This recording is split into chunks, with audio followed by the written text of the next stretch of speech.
Oke, sebelumnya, Assalamualaikum warahmatullahi wabarakatuh. Perkenalkan, nama saya Ilyas Hidayat, NPM 20 10 50 20 80, kelas Teknik Mesin B, untuk mata kuliah Meteorologi dengan dosen pengampu Pak Ikhwan Taufik, Sarjana Pendidikan, Magister Engineering, Fakultas Teknik Universitas Tidar. Di video kali ini saya ingin menjelaskan pembahasan mengenai tugas yang diberikan Bapak Ikhwan Taufik, Sarjana Pendidikan Magister Engineering, selaku dosen pengampu. Untuk pembahasan yang pertama yaitu konsep dasar meteorologi industri. Nah, nanti dalam pembahasan video ini mengenai konsep-konsep yang mendasari meteorologi industri. Yang kedua yaitu ukuran dan toleransi dalam meteorologi industri. Nah, nanti di video ini akan dijelaskan beberapa ukuran dan toleransi yang ada dalam meteorologi industri. Untuk pembahasan yang pertama,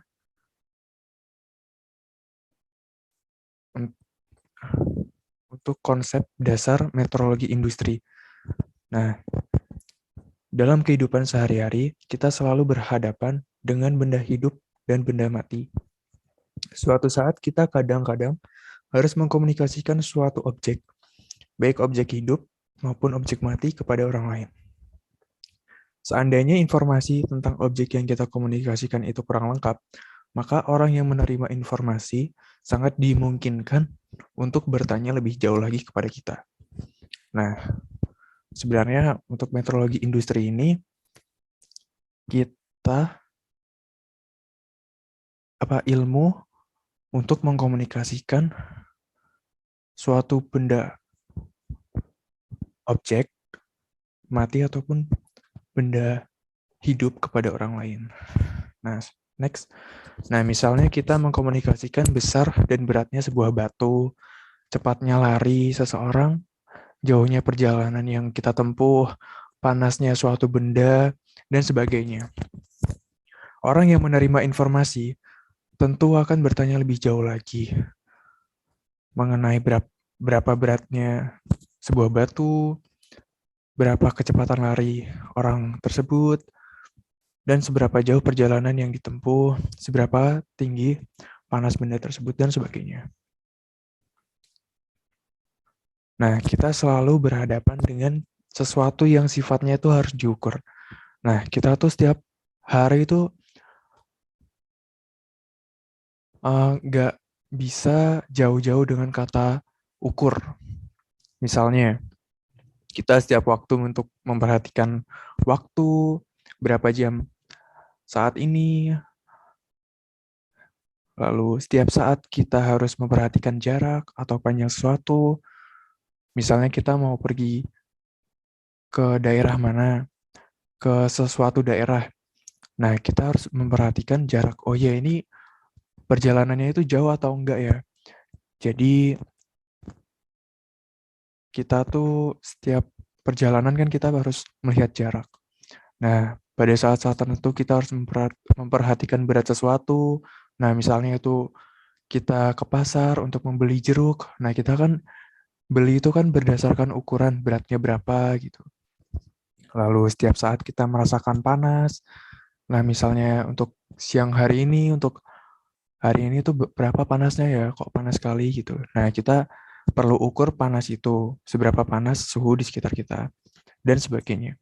Dengan kata lain bahwa pada dasarnya dalam kehidupan sehari-hari, kita tidak dapat lepas dari yang namanya pengukuran. Oke, next. Nah, penggunaan kata pengukuran di sini dikhususkan pada masalah pengukuran hasil-hasil industri yang menyangkut mengenai pengukuran bentuk, pengukuran kehalusan permukaan, dan yang terbanyak pengukuran dimensi. Ukuran dari suatu produk. Nah, di meteorologi industri ini kita mengukur hasil-hasil industri. Kayak benda spare part dari sebuah motor, ukurannya berapa, dimensinya berapa, gitu. Oke, next. Sebenarnya apa sih itu metrologi industri? Nah, metrologi industri ini adalah ilmu untuk melakukan pengukuran karakteristik geometris dari suatu hasil atau bagian mesin dengan alat dan cara yang tepat, sehingga hasil pengukurannya dianggap sebagai yang paling dekat dengan geometris sesungguhnya dari komponen mesin. Nah, metrologi industri ini ilmu yang akan memudahkan kita dalam pengukuran suatu benda atau objek dengan ukuran yang tepat dan presisi. Nah, gitu. Oke, next. Apa sih sebenarnya tujuan mempelajari metrologi industri itu? Oke, yang pertama, dapat mengelola laboratorium pengukuran baik yang ada di industri maupun di bengkel kerja pada pendidikan keterampilan teknik.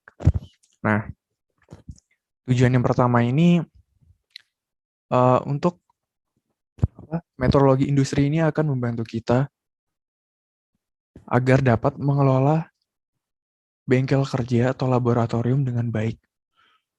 Oke, yang kedua ada dapat menggunakan dan membaca skala alat ukur dengan tepat dan benar. Nah, ilmu metrologi ini itu kita dapat menggunakan alat-alat ukur dengan baik dan benar. Misalnya kita dalam menggunakan jangka sorong ataupun mikrometer gitu. Jadi pembacaannya itu harus baik dan benar. Seandainya kita membacanya aja salah, nah hasil yang akan dihasilkan dari pengukuran tersebut pasti hasilnya juga akan salah. Yang ketiga, dapat menentukan dan memilih alat-alat ukur yang tepat sesuai dengan bentuk dari objek yang akan diukur. Nah, alat-alat ukur sendiri itu mempunyai fungsi dan kegunaannya masing-masing.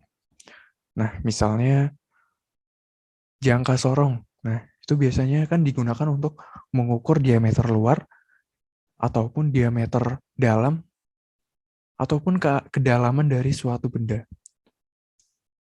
Nah, misalnya ada lagi alat ukur namanya voltmeter. Nah, itu juga beda lagi kegunaannya. Voltmeter itu digunakan untuk mengukur voltase pada aliran listrik. Nah, itu. Yang keempat, dapat mengkalibrasikan dan memelihara alat-alat ukur sehingga alat-alat ukur tetap terjamin ketepatannya bila digunakan untuk pengukuran. Nah, jadi dalam menggunakan alat ukur atau sebelum menggunakan alat ukur, kita perlu mengkalibrasikan alat ukur itu.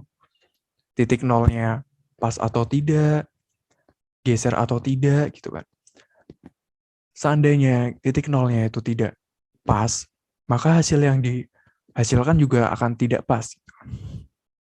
Yang kelima, memiliki pengetahuan tentang sumber-sumber penyimpangan pengukuran dan dapat menentukan bagaimana caranya mengurangi seminimal mungkin penyimpangan tersebut.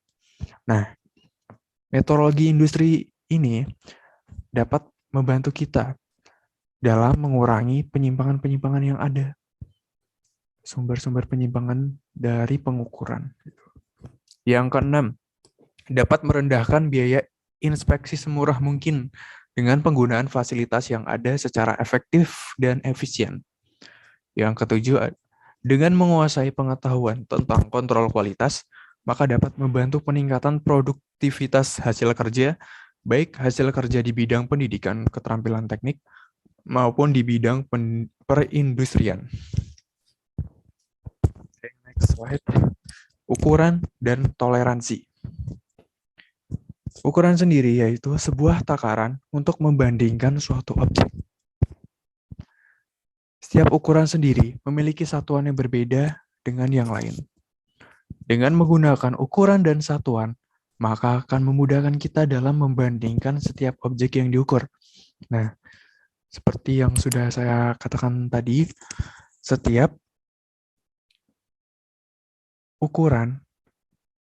setiap alat ukur memiliki ukuran yang berbeda-beda dan satuan yang berbeda-beda antara lain. Nah, oke, lanjut. Nah, sedangkan toleransi adalah dua batas penyimpangan ukuran yang diizinkan. Misalnya sebuah elemen diberi ukuran, maka dapat dijelaskan sebagai berikut adalah ukuran dasar dan nilai toleransi yang diberikan. Oke, di sini ada satuan internasional. Nah, untuk nama besarannya sendiri ada 7 di sini. Panjang, massa, waktu, suhu, kuat arus, intensitas cahaya, jumlah zat dengan satuan yang berbeda-beda dan lambang satuan yang berbeda-beda. Di sini ada besaran turunan, ada luas, volume, massa jenis, kecepatan, percepatan, gaya, usaha, dan energi, tekanan, daya, momentum. Dengan lambang yang berbeda-beda, rumus yang berbeda-beda dengan satuan yang berbeda-beda pula. Maka di sini dapat disimpulkan bahwa setiap ukuran memiliki satuan yang berbeda-beda. Jadi kita dalam menentukan suatu ukuran, kita harus teliti dan cermat dalam memilih satuan agar kita dapat mengkomunikasikan suatu ukuran itu dengan baik dan benar. Oke, lanjut. Di sini ada contoh alat ukur. Di sini ada jangka sorong atau vernier caliper. Nah, di sini untuk contoh pembacaannya, di sini nomor 1, di sini rahang pengukuran diameter luar. Nah, nanti benda kerja akan dijepit di sini, lalu diukur ukurannya. Nah, di sini ada skala utama dengan satuan per strip itu milimeter. Di sini ada skala nonius, setiap jangka sorong memiliki ketelitian yang berbeda-beda. Ada 0,01, 0,05, 0,02. Nah, jadi harus disesuaikan juga. Nah, di sini nomor 2 ini rahang pengukuran diameter dalam. Nah, di sini nanti benda kerja. Lah, untuk rahang pengukuran ini dimasukkan ke lubang dalam diameter dalam benda kerja, lalu ditarik, nanti muncul ukurannya di sini. Nah, nomor 3 ini ada batang pengukuran kedalaman. Nah, fungsinya di sini yaitu untuk mengukur kedalaman dari suatu benda. Untuk batang ini dimasukkan ke dalam benda kerja, dipaskan di sini, lalu diukur di sini. Tetap apa? Nah, untuk pengukurannya di sini garis lurus, skala nonius, dan skala utama. Garis yang paling lurus. Di sini ada 16. Oke, 16. Untuk skala utamanya, untuk skala noniusnya di sini cari yang paling lurus antara dengan skala utama. Di sini, nah ini yang paling lurus di strip kelima. Jadi 1, 2, 3, 4, 5. 5 dikali 0,05. Jadi 0,25.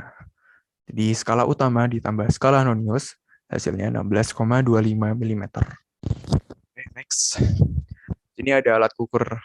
Contoh alat ukur yang kedua, ada mikrometer.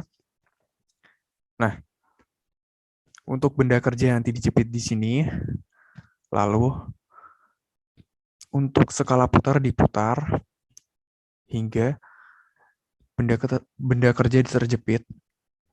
Nah, untuk pembacaannya itu seperti ini. Nah, untuk ini skala utama, untuk ini skala nonius. Yang paling lurus adalah ke strip 17. Ini untuk skalanya 0,01. Jadi 0,01 dikali 0,1 per stripnya ini nilainya 0,1. 0,1 dikali 17, jadi 0,17. Jadi untuk skala utamanya 13,5 mm ditambah skala noniusnya 0,17 mm. Jadi hasilnya adalah 13,67 mm. Toleransi ukuran atau Dimensional tolerance adalah perbedaan ukuran antara kedua harga batas, di mana ukuran atau jarak permukaan atau batas geometri komponen harus terletak. Sedangkan toleransi geometrik mencakup toleransi bentuk, posisi, tempat, dan penyimpangan putar. Fungsi toleransi adalah agar benda kerja dapat diproduksi secara massal pada tempat yang berbeda, tetapi mampu memenuhi fungsinya, antara lain fungsi mampu tukar untuk bagian yang berpasangan. Nah, pada setiap pemproduksian benda itu diperlukan beberapa mesin yang berbeda dengan operator yang berbeda pula. Nah, makanya toleransi itu dibuat agar setiap ukuran itu tidak berbeda satu sama lain. Oke. Oke, next. Nah, di sini ada contoh toleransi. Di sini ada toleransi umum. Nah, di sini ada penyimpangan yang diizinkan, teliti, sedang, dan kasar.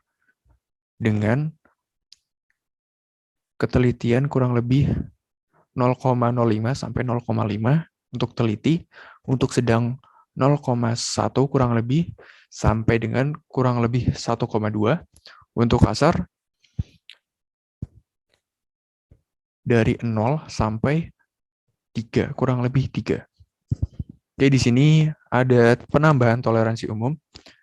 Ada N8, N8, N8 sendiri ini tingkat ketelitian atau tingkat kerataan dari permukaan benda. Untuk N7 itu halus, N8 itu sedang, N9 kasar, dan seterusnya. Di sini ada elemen dan toleransi. Nah, di sini ada simbol-simbol dari lambang-lambang dari elemen dan toleransi yang digambarkan pada gambar teknik. Di sini ada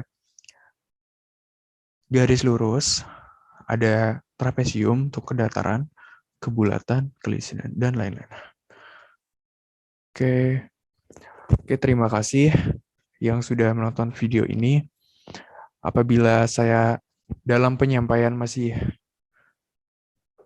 kurang jelas maupun banyak kesalahan kata yang saya ucapkan, saya mohon maaf.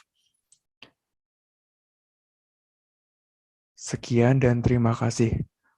Wassalamualaikum warahmatullahi wabarakatuh.